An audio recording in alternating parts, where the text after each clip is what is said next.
You see that? It's sunny again, the rain has passed. I'm gonna flip this in face auto detect mode. Detects my face. Got some nice coffee today. It's warm again, no leather jacket needed. Was fighting an absolute war last night, fighting battles. But I had Petunia on my side. If you know, you know. Nobody's gonna know though. I had Petunia there. Kept me good. But gave me the most intense dreams. If you know anything about me, and I told you what these dreams were, you'd be like, wow. But guess what? Woke up again. Opportunity. Woke up ready to go. Started out by absolutely humbling myself once again on a lot of these workout movements towards this goal. It's interesting because for a long time now, I feel like I've been pretty good at most things that I do. So it's kind of a blast to be able to do something once again that I'm just an absolute beginner at and actually can't even really fathom or see too well me getting to the place where I can actually do some of this stuff. But that's where you gotta have some faith, have patience, have trust. So anyways, I was thinking yesterday about these crows. Part of me wanted to record it yesterday, but I was like, I'll just wait till the morning. But I was talking to my friend about how when you learn lessons, it almost brings you closer to the truth over time. Like, almost every lesson I've ever learned, usually learning stuff the hard way, I look back and I had already known the answer before I learned the lesson the hard way. But you're forced to face it in a way. And so it brings out these truths that are deeper inside of you that you already know. And what I was talking to my friend about is just how I almost feel extremely lucky to have learned these lessons the hard way, because it's the only way that I've been able to learn, and that I think most people can actually learn. There might be like a whole bunch of ducks over here in a second. There's usually like 20 ducks. Let's see. Oh, there's only one. There's two up on the roof. I'll wait to show you guys when there's like 30 ducks over here in this little puddle. And I was thinking about how like people, I've gotten lucky learning these lessons, but a lot of people like wouldn't have learned these lessons over time. And I think gradually the lessons you learn bring you closer to God, to the truth. And they diminish almost this like inflated sense of self that you think conquers the world. And so if people don't learn these lessons over time, then they gradually get to a point where they may have this inflated sense of self. They think they're the center of reality, and they get farther and farther from the truth, from love. And they start to do evil in the world, really. Because they never had the blessing or the opportunity to learn these lessons. But at the same time, I think anyone who has gotten closer to the truth, gotten closer to love, it's a blessing, and I think it's worth taking up the swords into battle against the evil forces out there, in regards to whatever it is. Business, actual war, maybe you're going to actual war.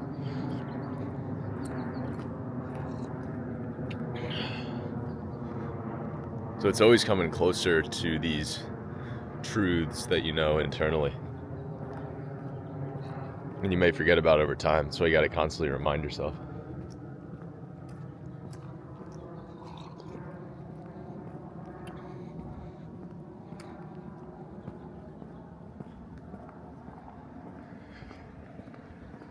It's so interesting here in Palo Alto, at least in this neighborhood, every single house is like completely different. You'll have like a massive modern, nearly mansion, and then next to it will be like this little farmhouse. Looks like Picasso or something was sitting in the farmhouse painting a painting. Meanwhile, like Bill Gates is living in the house next to it. Really unique place. It's incredible here. The people you run into. My roommate, he was doing he was getting something from Facebook Marketplace. It was like a $40 item. This guy was like, yeah, I'll meet you halfway. He drove down from the city, so like a 40-minute drive for both of them. He's sitting outside. He's like, where are you? He's like, oh, I'm over in this red car. And my roommate said the only red car there was a Ferrari.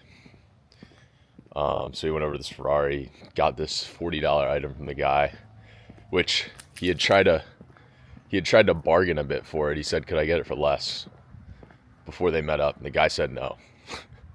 So, attention to detail. This is like that meme when you should invest in the companies going to Costco, or if you go to Costco and you just wait for all the blue collar employees to come in, and if they're returning items, you invest in those companies because they have that attention to detail, focusing on the small things. Anyways, he gets this item, winds up coming back and looks the dude up on LinkedIn. And what do you know? He pops up. He is the VP of one of the biggest companies in the world that all of you guys probably know. And it's just like a Facebook Marketplace interaction, let alone all the other interactions you have every day. I was at the coffee shop with a friend a couple days ago, and I was literally like, I could find everything here. You could start a business, find your investors, you could find your customers, you could find your wife, you could find your friends, all in this one coffee shop. And that's not even an exaggeration. Like, honestly, there's a lot of truth in that. So it's pretty incredible. It's like a playground out here.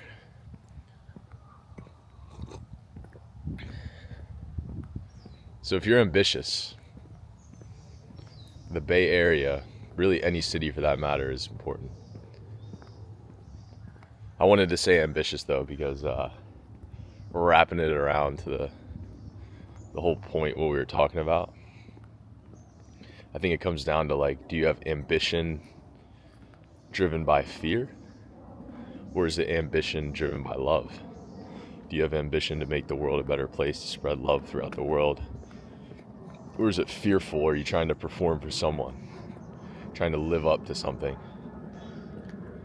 Are you fearing destruction of some sorts? Speaking on that fear for a second, like, I've always tried to be very specific when I make decisions. In regards to this fear of destruction or failure, I think being specific is really important. To give you guys an example, like, I've had friends that'll talk about like leaving their work, or just like pursuing something a little risky, or just like making any decision for that matter. Like, my friend was deciding between different jobs and places right after college recently. And what happens is I hear them talk, and they basically will say something like, oh, well, if I go there and it doesn't work out, and they'll just stop talking like after that moment, if it doesn't work out. And I'm like, well, dude, like, you know, what happens if it doesn't work out? Are you just gonna die on the spot? No. I'd probably call my parents. Maybe if I don't have parents, I'd call my friends. I'd go around and I'd start reaching out to people. Basically, the fact of the matter is they wouldn't die. Yes, they'd fail. But they keep moving on. Take those lessons with them. And I think the reason I mention this, because it seems so obvious, it's just that when you think that way, it makes it much easier to just reason through things. Because otherwise, you kind of have it in your head, almost like it's death if you don't succeed at whatever it is that you're gonna pursue. And when you actually break it down to reality, it's never as bad usually as you think. Obviously, we're in America. Everyone I'm describing is in America, in the USA. And we're extremely blessed and lucky to be here to take advantage of these opportunities. This doesn't apply to everyone. But for people in nicer circumstances, born into a nice country, almost every decision you make will never lead to absolute failure unless you just go to jail. Otherwise, you will find a way out of it. You'll take that next step, and slowly you'll begin climbing the mountain again.